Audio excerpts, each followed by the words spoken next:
Como pudieron ver, mi nombre es Ashley Domínguez Ali y mi ponencia se titula Estrategias lúdicas y comprensivas de lectura. Acá pusieron en el área español. Esto se podría aplicar a cualquiera de los idiomas, no tiene restricciones idiomáticas. Bien, quiero explicar la metodología de lo que será mi ponencia.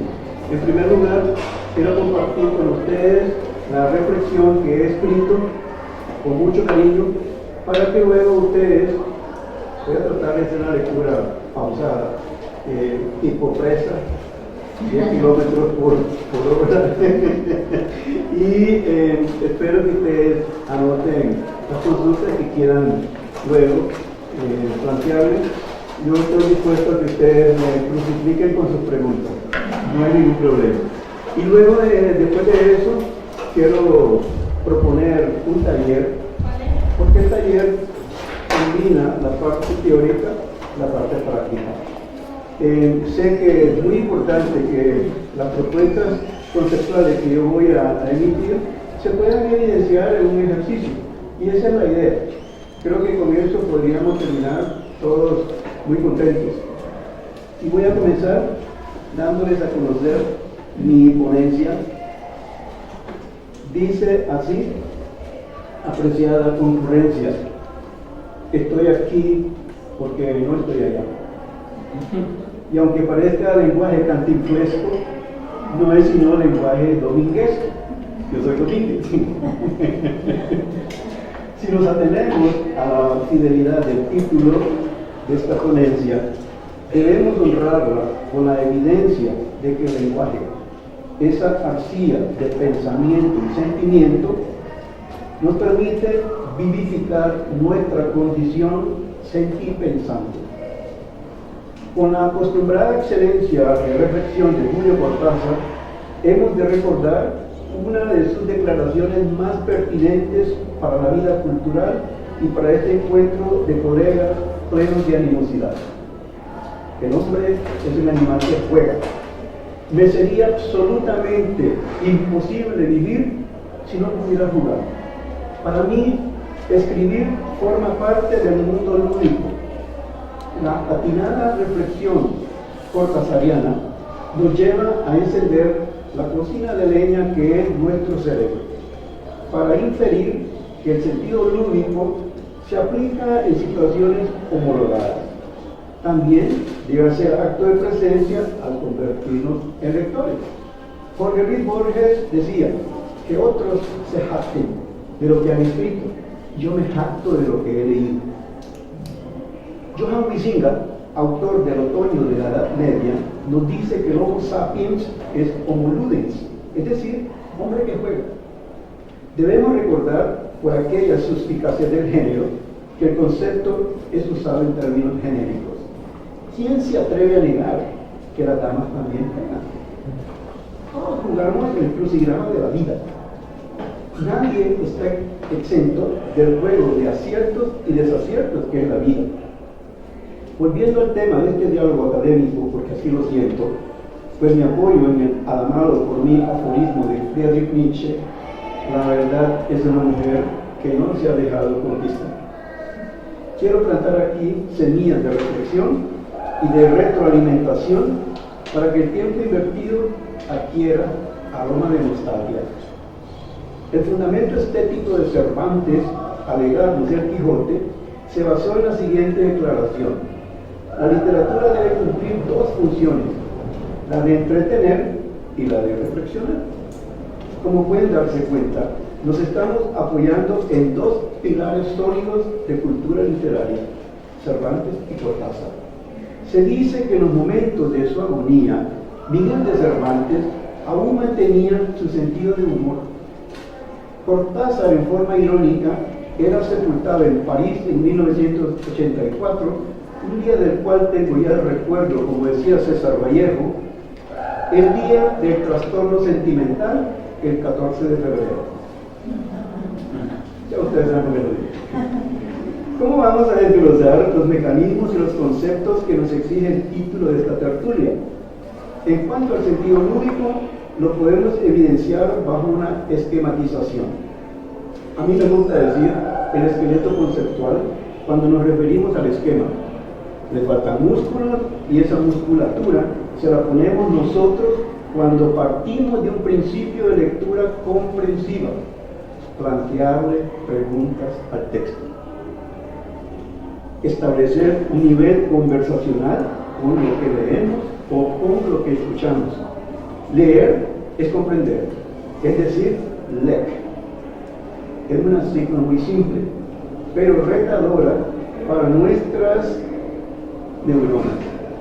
Leer de manera comprensiva es descubrir elementos significativos, es enfrentar retos que nos permitan alcanzar la empatía significativa que el uso del lenguaje entraña. Así como el escritor juega con el lenguaje para establecer elementos de codificación, al lector le toca la contraparte, la decodificación. Vallejo se llevó a la eternidad el significado de trilce, un título escogido para uno de sus poemarios. Cortázar nos invita a decodificar un título de otro de sus libros, Ameos y Meopas. Además, nos invita a jugar con el lenguaje glíglico en su famosa novela Rayuela. A manera de sugerencia, es vital implementar las habilidades en el campo de la lectura inferencial desde todos los niveles. Fundamento mi enunciado en varias singularidades. La inferencia permite el hallazgo de contenidos significativos que colaboran de manera estrecha en la comprensión. Se vuelve una herramienta de análisis que coadyuva en la interrelación de los temas y sujetos que inciden en la comprensión lectora. Es una modalidad puesta en evidencia en las pruebas nacionales en las que la aplicación cognitiva como estrategia funge en pro de la resolución correcta de los ítems de selección única. Las prácticas de lectura inferencial de textos literarios y teóricos constituyen una herramienta intelectual que agiliza los procesos de comprensión. Para el aprovechamiento de nuestras horas lectivas, ¿qué recursos tenemos para aplicar el sentido lúdico y comprensivo en la lengua que nos legaron los conquistadores, a la cual Neruda decía, se llevaron el oro, pero nos dejaron el oro? Esta declaración nerudiana es una paradoja, un concepto de gran utilidad para fomentar el desarrollo conceptual de nuestros estudiantes. Ahí está Chesterton, el maestro de las paradojas, para que utilicemos la esencia de ese concepto. Una recomendación del uso lúdico del lenguaje corresponde a la experticia de la escritura ambidiestra. Así le damos la oportunidad al cerebro para que ambos lados homologuen el potencial que nos caracteriza y evitemos el gran pecado del sistema educativo, que se ha centralizado en potencializar, a veces, pues no siempre lo logra, el lado izquierdo del cerebro y se deja en el olvido la potencialización del lado derecho del cerebro. Otro sentido lúdico del lenguaje corresponde al uso asociativo de palabras para fomentar la rima perfecta o consonante. Si tomamos el mero enunciado inicial del Quijote en un lugar de la Mancha, de cuyo nombre no quiero acordarme, podríamos pedir a los estudiantes que propongan palabras que rimen con los tres sustantivos del texto. Asociación y cronometría podrían evidenciar el espacio de entretenimiento. Otro recurso es la lectura individualizada o oral. Ya lo han dicho los psicólogos, que la lectura en voz alta mejora la autoestima. Creamos en ello, pero antes de creer, leamos, porque nos quitamos la etiqueta de no analfabetos que caracteriza a los que saben leer, pero que no leen. Ya lo argumentó Isabel Román, coordinadora del Estado de la Nación, en su artículo publicado en La Nación el 18 de octubre del 2016. Necesitamos docentes lectores. Con urgencia también necesitamos estudiantes lectores de obras clásicas y no de los simples mensajes del mundo de los memes que inciden en el bullying virtual. Otra estrategia lúdica del uso del lenguaje corresponde al empleo de lexigramas, un recurso que tiende a la creatividad, al entretenimiento y a la formación de palabras y frases insospechadas que pueden evidenciar un significado oculto. Este mecanismo es sumamente útil cuando nos toca abordar el tema de la composición de palabras, con la gran ventaja de que es el estudiante el creador de las mismas y no la lista divorciada de palabras de un contexto literario, llámese cuento, novela, poema, et al. Un título de novela como 100 años de soledad del gran Gabriel García Márquez puede ser oportuno para aplicarle un lexigrama y podríamos encontrar contenidos insospechados como la edad de los niños con sol y las niñas soleadas con 2 libros de soledad, etc. Otro recurso es el reordenamiento sintáctico, otra de las propuestas que han surgido del vientre paternal de mi creatividad. Un ejemplo, la tepescuintle de perra, mi enamoró, tonta, se, un, de. Resolución, la tonta de mi perra se enamoró de un tepescuintle. Oración que guardo con cariño porque quedó escrita en el cuaderno que nunca se moja, que es la memoria. Así le digo yo a mis alumnos, pongan esto en el cuaderno que nunca se moja. El otro ya se lo puedo probar y ustedes lo pueden perder, este no. Y que la aprendí en uno de los cursos de sintaxis del doctor Ronald Ross, profesor entrañable que tuve en la Universidad Nacional Autónoma de Heredia. Este ejercicio se viste de reto, de entretenimiento y potencializa estrategias cognitivas que nuestro cerebro nos lo agradece y que mis estudiantes disfrutan, porque quienes logran resolver ejercicios de reordenamiento sintáctico se sienten como goleadores en la cancha del saber y del aprendizaje sólido. El reordenamiento sintáctico es válido de aplicar en textos literarios y no literarios, es decir, textos teóricos. Otro recurso que pide que lo tomemos en cuenta y que no se quede rezagado en el olvido es lo que yo llamo dictado musical. Este ejercicio contraviene las posturas tradicionales del dictado a que fuimos sometidos con todas las implicaciones de esa modalidad de liderazgo ortográfico. Se trata de ponerles una canción para que inicialmente la oigan y disfruten. Yo soy adicto musical de El sueño imposible, vocalizada por Plácido Domingo, el pariente lejano. Domingo Domínguez, pariente solamente en las primeras 6 letras del apellido y nada más. Tal vez tengo más afinidad con el romántico español de rimas y leyendas, Gustavo Adolfo Bécquer, pues su nombre completo es Gustavo Adolfo Domínguez Bastida Bécquer, pero les aseguro que no estoy reclamando herencia monetaria. Basta la herencia del lenguaje poético romántico cuando nos dice, por una mirada al mundo, por una sonrisa al cielo, por un beso, no sé que te diera por un beso. Pues resulta que al escuchar por segunda ocasión la canción, los estudiantes dan rienda suelta al copiado de la letra y al finalizar los 3 minutos de canción y de copiado, evidenciamos cómo les fue con el ejercicio que reta el cerebro en diversas direcciones.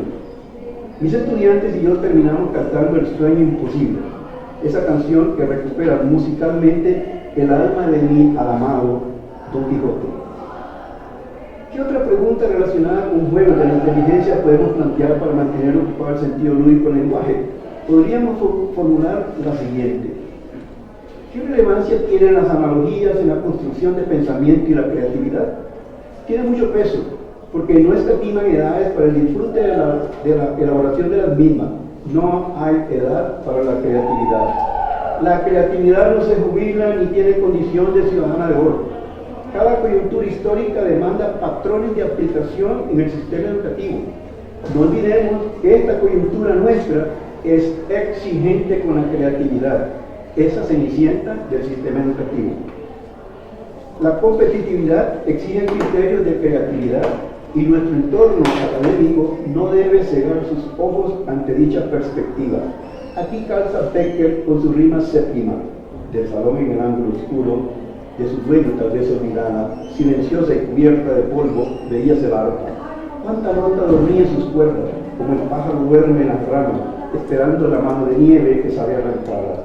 Ay, pensé, cuántas veces el genio así duerme en el fondo del alma, y una voz como Lázaro espera que le diga, levántate y anda.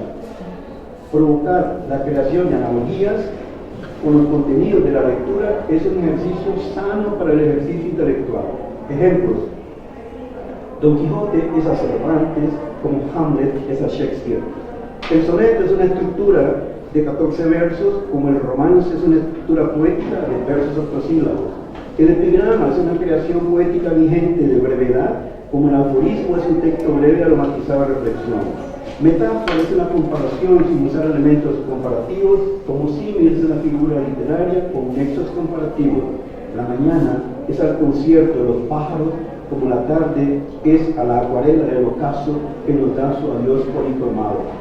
Fortalecer esta habilidad es cooperar con la formación del estudiantado que debe enfrentar las pruebas de ingreso a las universidades, en las que una carta de presentación y evaluativa son las sabrosas analogías. En cuanto a los recursos de comprensión, hemos de considerar la presencia de bloques narrativos, en que la agilidad del lector lo obliga a determinar la presencia de cambios vinculados con la variedad inherente a la lectura: mundo narrado, temática, problemática, códigos apreciativos, visión del mundo, etc. Es vital la presencia del diálogo con el material leído. Si nos abocamos a la lectura del Quijote en su oración inicial, en un lugar de la Mancha cuyo nombre no quiero acordarme, no mucho tiempo que iría olvidando los de lance en artillero, a dar antiguo, Rocín Flaco y Hidalgo corredor, la presencia de lectura inferencial nos llevaría a plantear las siguientes preguntas. ¿En qué parte se ubica la Mancha? ¿Cómo está integrada territorialmente? ¿Por qué el narrador se niega a brindar datos relacionados con el nombre que no quiere recordar? ¿Qué incidencia con el mundo de los romances tiene la primera expresión en un lugar de la Mancha, ya que esta tiene 8 sílabas, como le corresponde a un romance? ¿Habrá alguna relación con los árabes, ya que ellos nos legaron este tipo de estructura poética? Dialogar es el requisito esencial cuando leemos. La falta de diálogo entre lector y texto es el divorcio conceptual y árida aplicación de un tiempo y espacio al material leído. Una estrategia de focalización en comprensión de lectura es plantearle preguntas al título. Y si no hay título, la pregunta hay que planteárselas al sujeto nuclear, aquel de quien se emiten tantos predicados.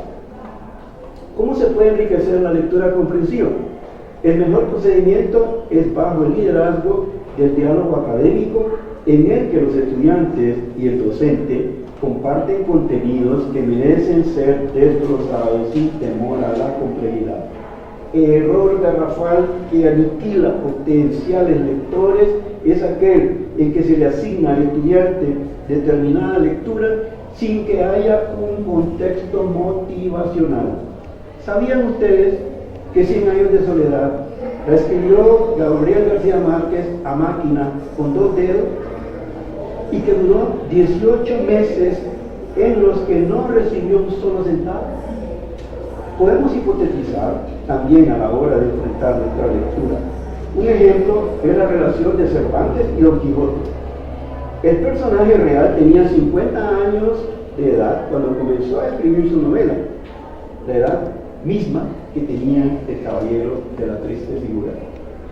Me encanta la memorización de textos literarios porque nos pone en el mismo lugar de Don Quijote, que amaba la prosa de Feliciano de Silva y al mismo tiempo que jugaba, invitaba a la comprensión.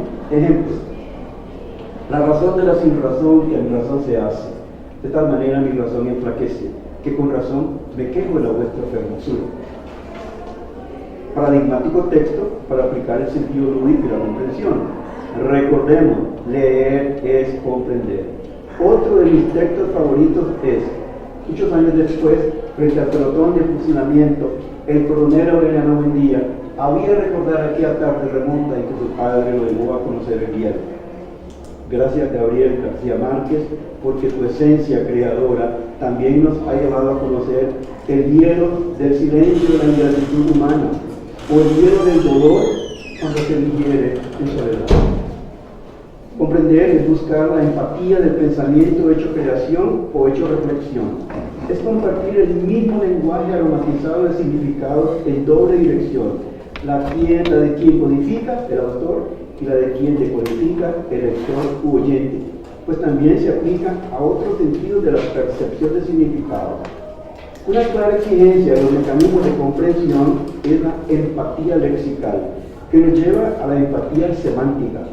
Es además ser copartícipe de un lenguaje lexicalizado que puede estar en una dimensión simple o compleja, de acuerdo con el bagaje cultural de quien escucha y de quien lee. Comprender es compartir significado, es crear empatía de construcción conceptual, es animarse a enfrentar retos intelectuales que evidencian nuestra condición de Homo sapiens. En nuestra mala lectura de obras literarias, comprender es aprovechar todo elemento de susceptible interpretación. Comprender e interpretar son siameses conceptuales del mundo sentipensante que nos identifica a cada uno, como los aurelianos con su marca de ceniza en la frente. Una premisa contundente que debemos tener en cuenta en nuestros días de vivencias académicas tiene que ver con el concepto filosófico que estamos aplicando en educación.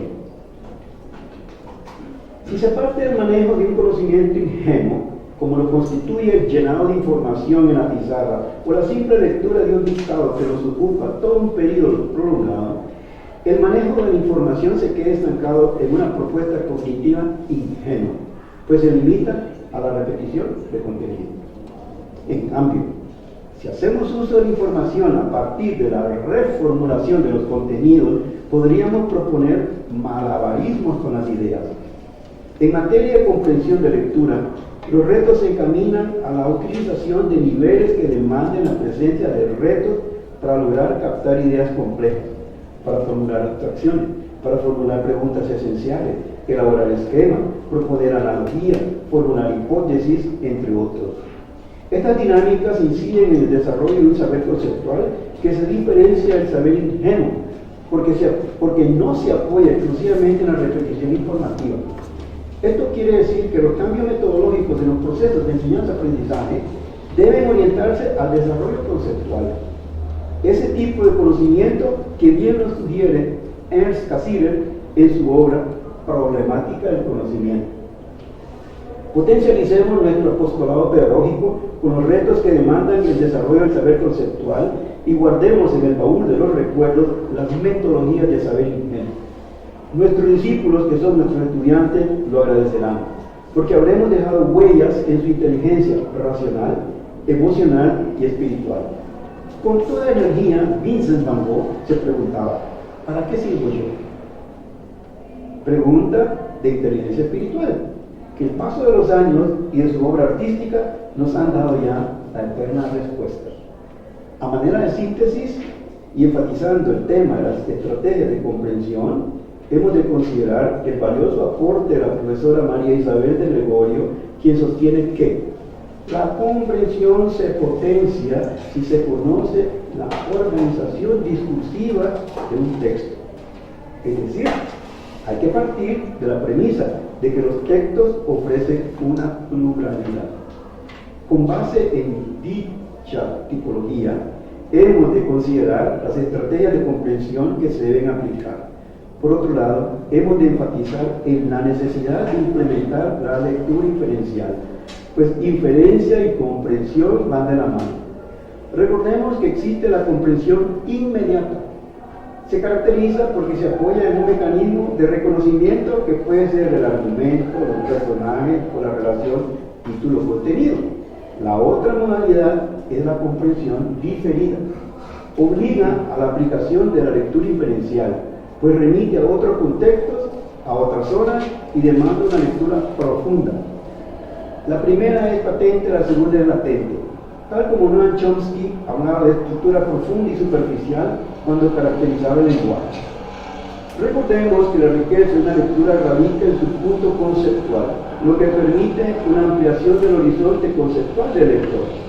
Para lograr tal fin es imprescindible potenciar la lectura inferencial. La mayoría de los pragmatistas han descrito la comprensión como un proceso inferencial. Inferencia, comprensión e interpretación han de formar el triángulo con el que hemos de enfrentarnos para degustar los procesos deductivos, para entender la implicación conceptual que demanda la lectura de textos argumentativos. Cito a Gómez Macker y Peronard: inferir es una operación cognitiva superior, ya que obtener una cierta información no explicitada a partir de otra que sí lo está, permite trascender lo percibido y obtener información indispensable para su interpretación. Y colorín colorado, este colega ha terminado. Muy bien. A ver cómo estamos con tiempo. 2:30. Podríamos plantear unos minutos de preguntas, con gusto trataré de evacuar sus dudas. Yo siempre aconsejo a mis estudiantes, pregunten.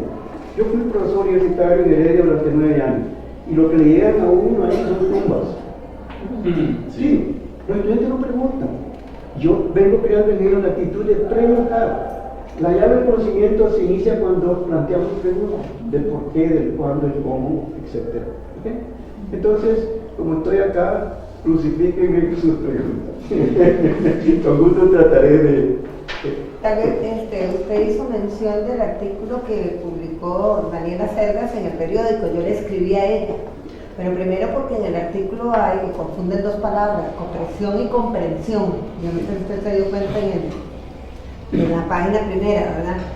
Y después yo le decía, porque casi siempre cuando los periodistas hacen un reportaje siempre nos echan la culpa a los educadores de todo, ¿verdad? De todo lo que pasa, cuando los padres de familia juegan un papel muy importante. Entonces yo le decía que también los medios de comunicación, que hace muchos años, tanto en la televisión como en la televisión y para ser más exacto, en La Nación, habían programas de lectura, habían folletos. Los sábados sacaban un folleto de pura comprensión, ejercicios matemáticos. Yo todavía los tengo. Bueno, una serie de cosas, y que entonces ellos critican, pero ellos no han ayudado a que los maestros o los padres de familia, los alumnos, también hagan, tomen ese valioso material para explotarlo en la casa o en la clase. Y el periódico dedica páginas, digamos, a una entrevista a un entrenador que está en un proceso, a una gran modelo que no sabe cantar, pero no dedica espacios para la lectura, para ¿cómo se llama? Para motivar a que los niños lean y comprendan más. Y viendo el título, por ejemplo, lo que es estrategias lúdicas y comprensivas, ¿cómo hago yo para motivar a los alumnos por más ¿cómo que se llama? Espacios que uno dé dentro de la clase? Los alumnos no les gusta mucho leer. Eso viene mucho de la casa, ¿verdad? También, porque ven que los padres no leen, como decía una compañera ahora, todos nada más con la tablet, viendo televisión. ¿Usted tiene alguna recomendación con respecto a eso? Y como le cuento, todavía estoy esperando la respuesta de Daniela, porque dice varias cosas. Esto nada más es una síntesis, ¿verdad? Le doy dos opciones a su pregunta, dos opciones de respuesta. En primer lugar, yo siempre parto de la premisa que se los ofrezco a mis estudiantes. Está totalmente comprobado que el recurso que potencializa nuestra inteligencia sigue siendo la lectura. ¿Okay? Yo parto de esa premisa. Uno. Segundo, yo realizo dinámicas de concurso de lectura en mi clase. Pongo un pupitre al lado mío, le entrego una hoja en blanco a cada estudiante y le digo, ponga su nombre, pero va a poner el nombre de quien viene a leer. Y esa persona que viene a leer acá tiene un reto. Si lee el texto, yo me marco hasta dónde va a leer. Si lee su par de párrafos o 3 párrafos sin cometer ninguna falta de lectura, ese estudiante yo le guardo un punto. Y si ese estudiante cometió errores en su lectura y los demás fueron capaces de anotar cuáles fueron las faltas y coinciden con las mías, por eso yo estoy cerquita, tengo bien afinado mis oídos, ¿verdad? Yo le concedo a ese estudiante el punto. Miren, esa es una dinámica que les encanta. Les encanta. ¿Por qué? Ustedes saben que como todo ser humano tenemos nuestras propias caídas. En algún momento un estudiante se nos cayó en una prueba. Bueno, lo que hago yo, como le digo, usted tiene aquí su banco de puntos en el banco de mi colegio y yo se los acredito a usted posteriormente. Eso los entusiasma. Y se lo digo con toda sinceridad, con toda transparencia. Les encanta cuando les digo, hoy tenemos concurso de lectura, yo quiero ser primero, yo. Se pelean. Ok, con calma, todos van a participar. Esa es una dinámica que resulta muy buena. Otra dinámica, aquí la tengo yo y la vamos a aplicar, lo que llamo lectura coral. Les pregunté esto, o le digo, abran Don Quijote página tal, porque les aseguro, los alumnos que están bajo mi directriz, no leemos los 52 capítulos de la primera parte de Don Quijote y tengo quejas contra el MEP porque me sacó la segunda parte de Don Quijote. Y yo le dije a mis alumnos, el día que el MEP saque la primera parte del Quijote, voy a la caja, me pensiono. Me matan mi entusiasmo. ¿Por qué? Porque ahí está todo. Entonces, ¿qué es lo que hacemos? Abran, ¿qué? El capítulo tal, comenzamos a leer. Tomen. Y luego, en un buen tiempo, procesamos. Y yo guardo, solicito las hojas, yo las guardo y esos puntos se los acredito a mis estudiantes. Porque es un esfuerzo de atención. ¿Ok? Estamos tan atentos, miren, si parecen, ¿qué le diría el murciélago? Unos oídos tan atentos para captar cualquier. Y sin bullying. Yo les dije, el que hace bullying pierde sus puntos. Aquí no se trata de aplicar el bullying a ningún compañero. Y el que me aplique el metonismo pierde sus puntos automáticamente. Y creamos una dinámica muy entretenida. Sí. Gracias por sus preguntas. Sin embargo, yo me pregunto, ¿qué pasa con los estudiantes que no leen bien? Miren, ¿No les afectaría eso, verdad? Porque hay muchachos se les ayuda. Se les ayuda. No se enfrentan a leer en un público porque son conscientes de que tienen dificultad, ¿verdad? Como estrategia me parece excelente porque eso sirve para reforzar y todo eso, pero habrá algunos que no quieren intentarlo. Por ética no le voy a decir el nombre y apellido, pero tengo estudiantes que tienen ese problema. Yo tengo estudiantes en la universidad que tienen comprensión de lectura pésimo y de redacción, todo eso yo lo sé. Entonces lo que hacemos es, uno, pedir tolerancia, porque si algo que me gusta a mí desarrollar en mis alumnos es tolerancia. Estamos viendo un mundo muy tolerante, una sociedad muy tolerante. Aprendamos a manejar tolerancia. Si este compañero viene a leer, él va a cancanear. Es posible que él no pronuncie en una primera lectura la palabra correcta. Tranquilo, no pasa nada, el mundo no se cae por eso. ¿Okay? Hay que crear esas concepciones de solidaridad humana. Entonces, he venido animando a estudiantes que les cuesta un mundo leer, por todos sus problemas disléxicos, porque en su hogar no leen, porque han creado patrones que la lectura no sirve más que para estar comprando libros y después tal vez tenerlos de adorno. No, yo parto de otra premisa. El día que a mí me logren convencer de que mi premisa no es cierta, pues, quién sabe, yo no puedo vivir sin leer. Entonces, parto de esa premisa. Hay estudios psicológicos de universidades que demuestran que sigue siendo la lectura el elemento que potencializa nuestro cerebro.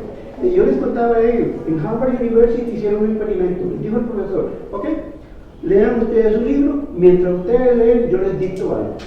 Ojo, en Harvard. Entonces los estudiantes están leyendo y el profesor dictando y ellos copiando el dictado. Miren, operaciones intelectuales simultáneas. Yo decía, ¿quieren que hagamos el reto en la clase? Unos dijeron, sí, otros no. ¿Cómo saben ustedes? Muy bien, no sé si hay alguna consulta. Si no, voy a entrar al taller para que...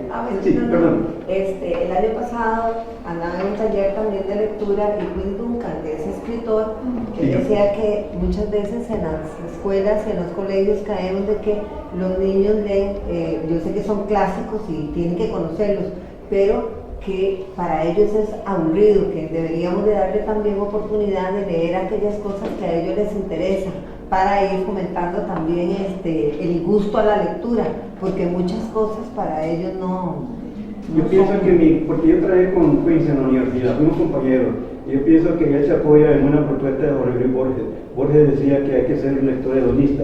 Si lo que estoy leyendo no me gusta, que lo deje. Bueno, ese era Borges. Pero bueno, todo tiene su implicación, claro. ¿No? Bien, si no hay más consultas, les voy a traer material para que hagamos la dinámica. ¿Okay? Yo estoy seguro que se van a divertir.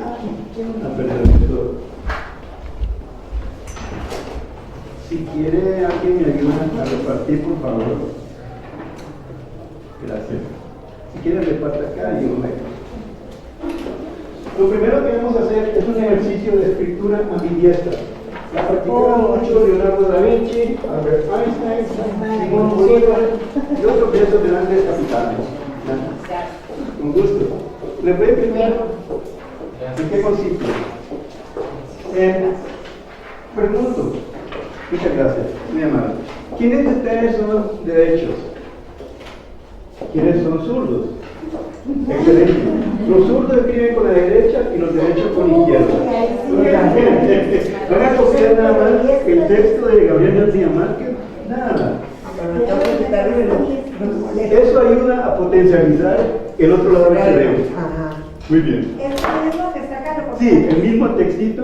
El día en que lo iban a matar, Santiago Nazar se levantó a las 5:30 de la mañana para esperar el buque que Gabe lo visto. Vamos a volver a la infancia. Cuando comenzábamos a escribir.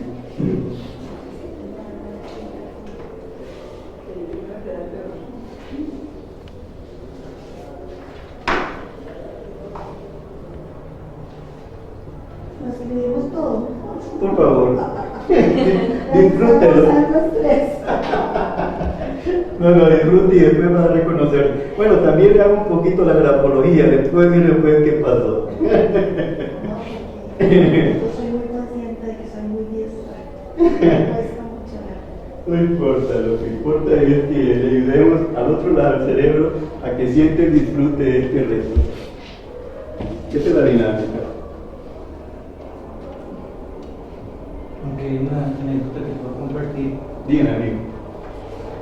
Yo normalmente escribo con la zurda, Sí. pero en realidad soy ambidextro. En la pizarra lo puedo hacer indistintamente. Cuando escribo con lapicero, obviamente la motora fina la tengo menos desarrollada en la derecha en relación con la izquierda. Sin embargo, en un curso universitario, el profesor nos dictaba, literalmente nos dictaba, y así he llamado la clase siguiente. Entonces uno pasaba 2 horas Sí. escribiendo como loco. Sí. Me di cuenta de algo curioso. A la 1:15, 1:20 se me cansaba la mano izquierda y automáticamente cambiaba la lapicero a la mano derecha y seguía escribiendo sin que se notara la diferencia en la escritura. Salvo en el momento que me daba cuenta, ya estoy escribiendo con la mano derecha, donde ya tomaba conciencia de ese hecho, ya tenía que pasar otra vez a la izquierda porque mi letra desmejoraba, a pesar de que automáticamente no lo hacía. Claro. No es que se queda precisamente una satisfacción, el cerebro que yo lo hago, porque yo cuando leí, mire, yo leía a Da Vinci y esta recomendación yo la adopté. Ustedes saben que Da Vinci para pintar ponía un espejo y los espejos nos devuelven todo al revés, ¿no? Y él dibujaba, pintaba así y después recomendaba hacer uso de las 2 manos. Entonces dije yo, ¿cómo vamos a desacatar la propuesta del gran maestro Da Vinci? De ahí que lo vengo aplicando con mis estudiantes. Algunos comienzan a decir, ay, qué fea mi letra, profesor, ay, no me gusta. Tranquilo, aquí no estamos por estética, aquí estamos por otra parte de lo que es potencialidad el cerebro. Y después lean su texto, algunos ni pueden leer su texto. Y es curioso porque, bueno, en mi caso estoy rotando letras. La P y Yo la Q, estoy haciendo al lo mismo. revés. Estoy invirtiendo la B en la C. Sí. Y yo no conozco nada, pero tengo muy buena lectura. Sí está costando. Muy bien. Claro que sí. Ya la. Perfecto. Ya le vamos a poner un 100. Esas parecen. Como el chiquito Y ya terminé también. No, Ya viste Esto es que como romboides, las as. Así. Sí, yo también las cuadradas. Ya va llegando. Ya terminó. Muy bien, ya está subiendo. Felicitaciones. Felicitaciones. No, qué bien. Excelente. Muchas gracias. ¿Le quedó bonita? ¿Ah? Está bonita. Muy bien, amigo. Perfecto. Yo le voy a hacer una pregunta a usted sobre qué siente usted cuando usted lee, digamos, en un celular esos horrores ortográficos que tiene la gente. O sea, ¿cómo están matando al Se idioma? me viene a la mente la protesta que hizo Fernando Vallejo, un escritor colombiano, que dijo: estamos asesinando el idioma. Sí, definitivamente. Sí, lo estamos asesinando. Entonces él dice, no estamos dañando más árboles que se tumban, que se cortan. El idioma español está sufriendo las consecuencias de eso. Pero es que también los medios publicitarios Claro. utilizan exactamente lo que usted ve en las redes sociales. Entonces Sí. ponen que y ponen una vez la K con la E, que. Sí, totalmente de acuerdo. Bueno, quiero proponer felicitarlos porque han cumplido con la tarea. Hay que guardar puntos para el próximo examen. Excelente, muchas gracias. Quiero invitarlos a que participemos de una estrategia que es muy rica porque genera mucha creatividad. Ahorita no vamos a hacer el reordenamiento sintáctico, les voy a explicar por qué. Que implica un nivel de complejidad y ahorita, por razones de tiempo, me gustaría que vayamos a la parte que dice el lexigrama. Ustedes ven que ahí está la palabra hermosura que la tomé un Quijote de la Mancha. El lexigrama es un ejercicio de suma creatividad porque nos permite el hallazgo de cantidad de palabras y estructuras gramaticales insospechadas. ¿En qué consiste? Muy simple.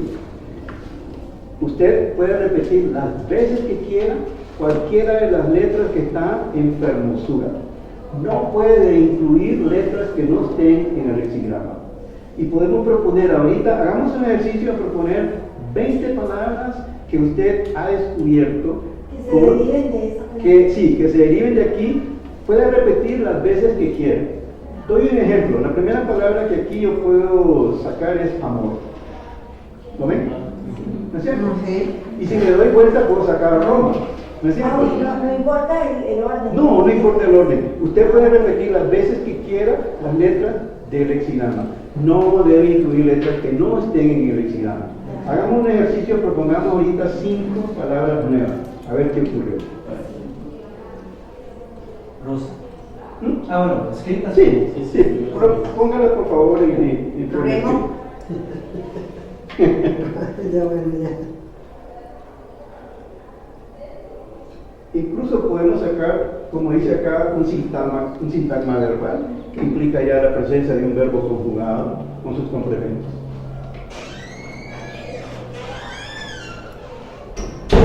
Le explico lo que estamos haciendo. Ya en el punto, va a tener para el próximo examen. Y le parece la otra página y dice lexigrama.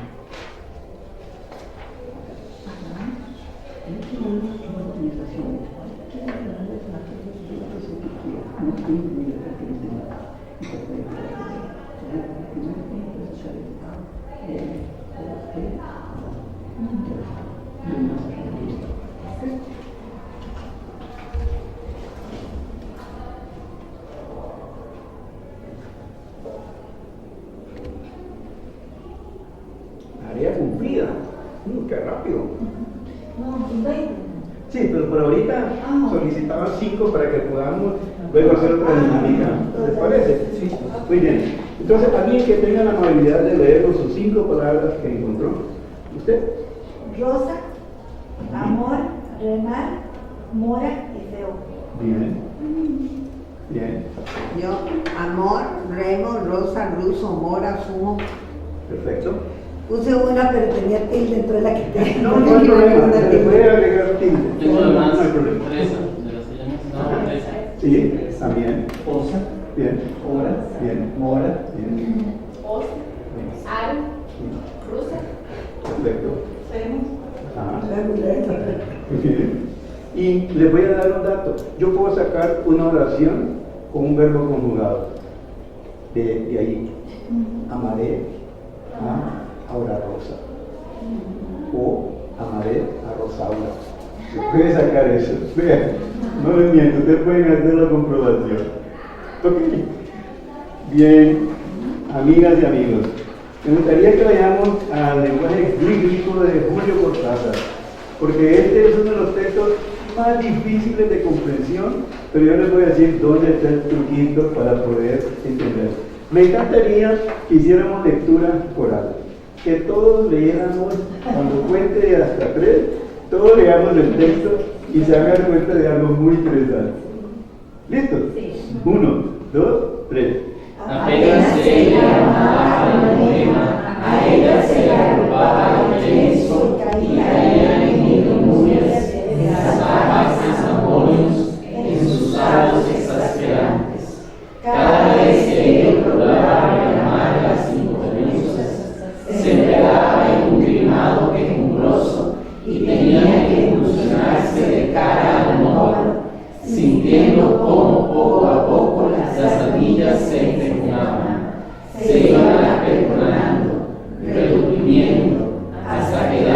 sentido como el primordial de la nómina, hasta que ha dejado caer unas fibras de cara hermosas. Y sin embargo, era apenas el principio, porque en un momento dado ella se colgaba los rayos, consintiendo que él aproximara suavemente sus orfelunos. Apenas se entreplumaban, algo como un grupo los extrañaba, los extrañaba y para morir. De pronto era el chino, la despreocuposa comunicante de las mágicas, la jadeante embocadura del mundo, los extraños del pasmo en una solemnítica agujausa. Evoé, Evoé, volposados en la cresta del Mureyo, se sentían palpar peregrinos y magos. Temblaba el toro, se vencían las plumas, y todos se reconspiraban en un profundo índice, en damas de arrepentidas casas, en cariñas casi crueles que los sorprendaban hasta el límite de las burfias. Muchas gracias. ¿Qué entendieron de esto? Ustedes sí que no entendieron nada. Les voy a creer a medio. Les voy a creer a medio. Porque esto tiene una estrategia. Esto se puede leer de varias maneras, pero como yo les dije en mi ponencia, no olvidemos la interpretación. Si nosotros al leer obra literaria no interpretamos, no le sacamos el jugo, no le sacamos el sabor a la lectura. Yo siempre trato de comentar a mis estudiantes, interpretemos. Esto se podría leer más o menos así, pero les voy a dar después mi punto de vista interpretativo. Apenas a ella se lee y caían en salvajes, en sus talos, cada vez que él procuraba, se podría leer entrecortado. Pero ¿qué es lo que ocurre? ¿Qué es lo que sintieron ustedes que aquí se está proponiendo? Parece ser que se trata de una pareja muy identificados con sus asuntos del amor y que entran en pasiones exasperantes, etcétera, etcétera. Y por suerte tengo aquí solo gente adulta, entonces el no me puede demandar, ¿verdad? ¿Qué es lo que ocurre? Muy fácil. Entre parejas, entre enamorados, se guardan códigos para que no todo el mundo sepa de qué estamos hablando, qué estamos proponiendo, cuál es lo que queremos hacer, qué es lo que queremos hacer, cuál es la intención del uso del lenguaje entre parejas muy identificadas con su sentimiento amoroso. Entonces Cortázar juega con el lenguaje al proponer palabras tan extrañas, pero lo extraño nos es familiar a todos. Cuando de pronto decimos, mamá, es que mi hermana viera que está diciendo una frase que yo no entiendo. Claro, está comunicando con el nombre, ¿no? Y la idea es que nadie decodifique eso. Cuando yo estuve en la Universidad Nacional, en mi último año de licenciatura, el profesor Gastón Gainza nos dijo, tienen que hacer un trabajo de investigación, pero a campo abierto. No pueden usar un solo libro. Yo que no puedo despegarme los libros, dije, bueno, ya me arruinó la vida. Pero vivía solo en ese tiempo. Y me fui y le dije al subconsciente, ayúdame. Me acosté y en la mañana el subconsciente me mandó una idea. ¿Cuál fue? Me fui a investigar el lenguaje de los pachucos del Parque Central. Yo no fumo, me fumaba. Llevaba cigarrillos, llegaban de ellos y decían, mae, ¿qué? ¿Le limpio la boca? Sí, ¿cómo no? ¿Usted fuma? Claro que sí, mae, ¿por qué no? Entonces, mientras ellos me limpiaban las botas, yo les metía conversación. En cuanto yo terminaba, me cruzaba a las sodapalas que antes existían, y allí en las fichas que siempre anotaba. El pachuco es un lenguaje funcional que lo crearon ellos para ocultar la información a la policía. Camisa la cruz era la camisa, el caballo era el pantalón, y comenzaron a crear su código, hasta que la policía comenzó a decodificar. ¿Okay? Entonces, ¿qué es lo que nos quedó de los pachucos? Mami, la vida, pura carmina, amor, etcétera, Ay, no, toda la persona con toda la pata, al tigre. Discúlpeme. Le voy a compartir algo un poco jocoso. Yo vivo en Guapiles, ¿sí? Y acostumbro salir a correr por el parque de mi comunidad. Y entonces un día le comento a mis compañeras, después de muchos días de caminar por ahí, llego un día a la sala de pronto y digo, mira, de mis caminatas por el parque descubrí que el idioma español está sobrevalorado. Digo, hay una palabra que con una sola palabra que usted sepa, usted puede decir cualquier cosa, ¿verdad? Porque cada vez que pasaba yo veía los distintos grupos de muchachos, ¿verdad? En el parque todo era con pi, ¿verdad? Grupos supresivos, entonces es que deme esa pi, quiero no de mi pi, ¿verdad? Y así, o sea, todo. Si yo oía esa palabra, no sé, unas 60, 70 veces, en 5 kilómetros que recorría, ¿verdad? Eran pocas veces, entonces en esta sobrevalorado español, ¿para qué enseñar tanto? Con una sola palabra ustedes saben lo que Eso que le dice es interesante en cuanto a la conversión del lenguaje escrito oral, que es distinta, ¿verdad? Que entran en juego muchas cosas. Por ejemplo, ahora que leímos esto, yo estaba escuchando, me tomé, y se lo digo así honestamente, un rato de no leer para escuchar, y escuchaba personas decir otra palabra diferente de la que estaba acá. Entonces, no es lo mismo, digamos, si yo hubiera leído sola, individualmente, tomándome mi tiempo, leyendo despacio, para que la presión de tener que ir al ritmo, por lo menos de la mayoría. En el lenguaje oral ocurre algo parecido. O sea, si una persona está hablando y está utilizando palabras que usted no conoce, ya sea porque sea un lenguaje soez o todo lo contrario, muy avanzado, usted no comprende. Claro. Pasa, no sé si a ustedes les pasa cuando una persona, por ejemplo, está dando una charla, una conferencia y utiliza mucho una muletilla. Hay gente que llega un momento donde usted se cansa y casi que pierde el hilo, ¿verdad? Hay gente que usa mucho verdad, o no sé. Entonces llega el momento donde usted casi que a veces pierde el sentido de escucharlo por estar escuchando tanto la muletilla que se usa. Entonces todas son cosas que afectan en la comprensión de la totalidad del mensaje que uno está recibiendo. Bueno, totalmente de acuerdo. Sí, bueno, parece ser que ya se nos está sacando la hora. Yo quería hacer con ustedes este ejercicio de reordenamiento sintáctico. Este es un texto teórico. Es un bonito reto poder. El ejercicio consiste, la primera palabra es la que inicia el texto y la última en el punto es la que termina. Es un ejercicio muy bueno a los estudiantes presentar. Es difícil, pero hay que provocarles ahí estos retos, ¿no? Bueno, yo no quiero despedirme de ustedes sin recitarles uno de mis poemas que pronto aparecerán. Estoy ahorita haciendo las contracciones del pacto poético, ¿verdad?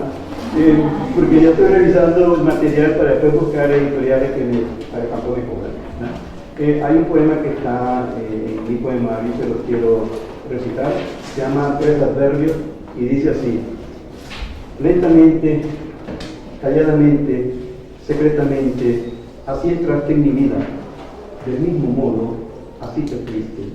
Desde entonces yo digiero con dolor el adiós de tu partida, lentamente, calladamente, secretamente.